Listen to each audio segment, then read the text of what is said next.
I want you to imagine the worst storm you've ever been in. The loud pouring rain, the howling winds, and the explosive thunder. Now, replace the violent storm with the internet traffic. That's exactly what hackers are capable of doing, and each day the storm they create grows stronger and becomes more ferocious. In the heart of cyber warfare, a single weapon can paralyze even the strongest systems and services. If you want to know what that weapon is, then sit back and don't go anywhere, as we will explore just how powerful it can get. First, let's talk about what a botnet really is. A botnet is a network of compromised computers or devices that are under the control of a hacker, or also known as the botmaster. These hacked machines are commonly referred to as bots, or zombies. Not only can the hacker monitor and steal everything from the machine, they can also remotely command the bots to perform various tasks, such as launching distributed denial-of-service (DDoS) attacks, sending spam emails, or distributing malware further to grow their botnet. So just how big can a botnet get? There are tens of thousands of botnets, with many of them being created or destroyed every day. The size can vary drastically. However, there are some impressively large botnets in history and in current existence. The Mirai botnet, which approximately had over 600,000 devices infected, managed to grow large and fast as it attacked public-facing devices like unsecured smart cameras, network routers, or home security systems. It accomplished this by scanning the entire internet and attempting to log into the device using default settings. It didn't take long for Mirai to infect hundreds of thousands of devices in countries worldwide and gain significant power. There are some botnets out there that have a lot more infected devices. The Zeus botnet, once named America's most wanted botnet, accounted for 90% of all online bank fraud incidents globally. Once a machine gets infected, Zeus immediately steals information from web browsers and within storage, such as banking or financial information, and stored account credentials, respectively. All stolen data can be siphoned off to the hacker's server. However, any system infected with Zeus also becomes a zombie in its botnet. At its peak, Zeus had over 13 million devices infected globally. It can be unimaginable to think how some hackers can have this many infected computers at their fingertips and the amount of power this gives them.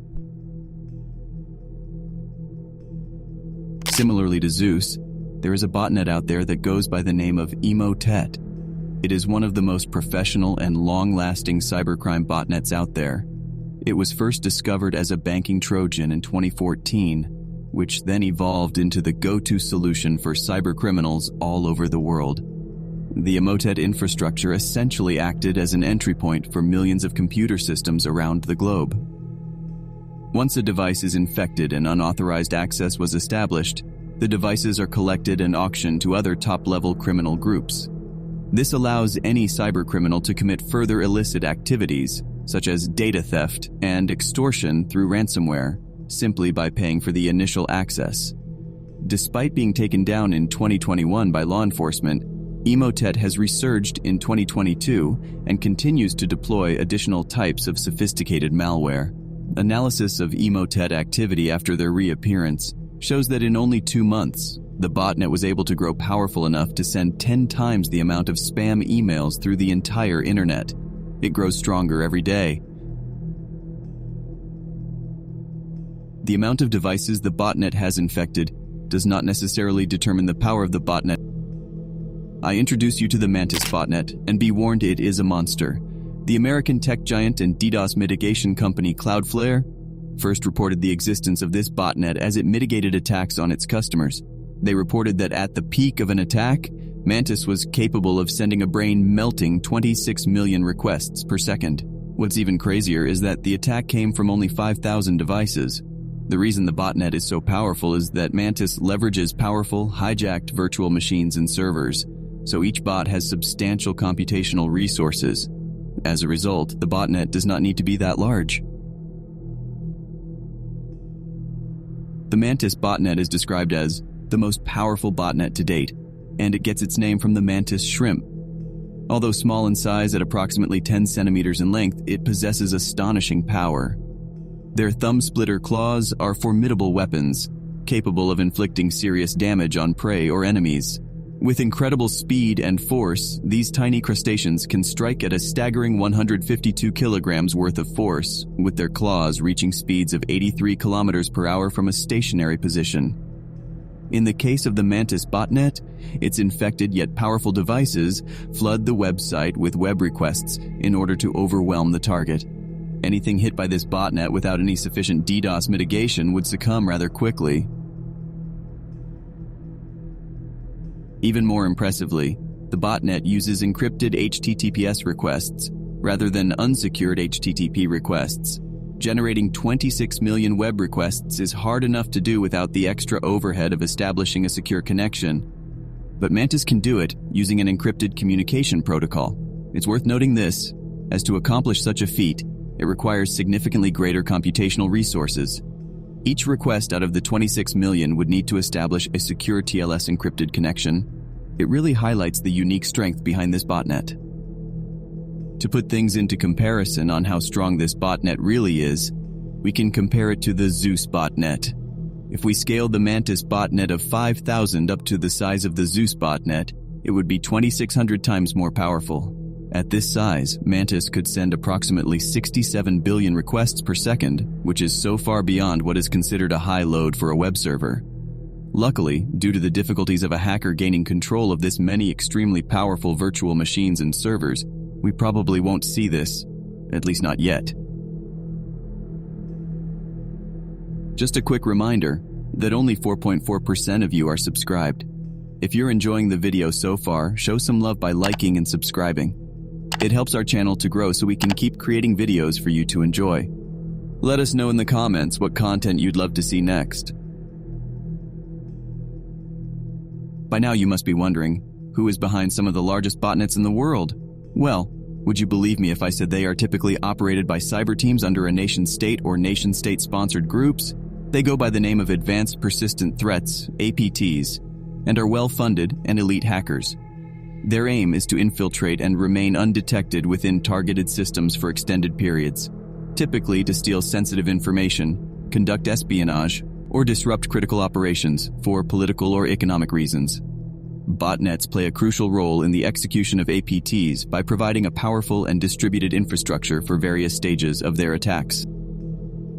For example, the Iranian threat group APT-33, also known as Holmium or Elfin, is believed to operate out of the geographic boundaries of the Islamic Republic of Iran and has been linked to attacks on targets in the Middle East, Europe, and the United States. It has carried out sophisticated attacks since at least 2013, mainly against the aviation and energy sectors. The hackers use their botnet to hit a range of targets while obscuring their real behavior by dispersing their attack through multiple infected machines. It is believed their botnets, each comprising a small group of up to a dozen infected computers, are also used to gain persistence within the networks of infected targets and are primarily used to download and execute additional malware, allowing them to further spread into a network. APT-33's botnet is nothing compared to what's next. The most secretive and potentially the craziest botnet in existence is nicknamed the Great Canon of China. This tool, employed by the Chinese government, is utilized to carry out distributed denial-of-service attacks on websites, while also being capable of monitoring web traffic and distributing malware.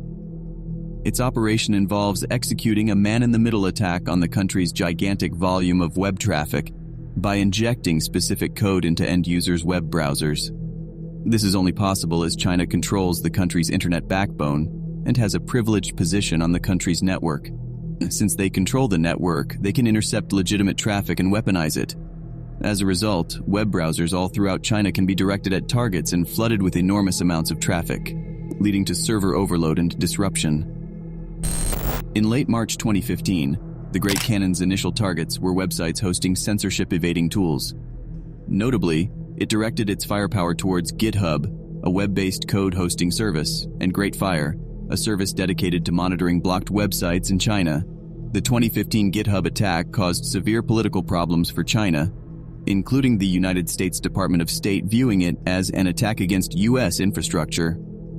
The last recorded use of the Great Canon was in December 2019, and it was used in an attempt to take down the Hong Kong-based LIHKG online forum, which is often referred to as the Hong Kong version of Reddit. The record for the most powerful DDoS attacks continues to be broken, and the time it takes to break the record is only shortening. These botnets are growing in strength and in power at an exponential rate. It's only a matter of time before we witness one wipe out an entire country's network. They are a power that is not to be reckoned with, and in terms of cyber warfare, they can be the greatest weapon. Let's just pray that DDoS mitigation services can keep up, or that you are not in their line of sight.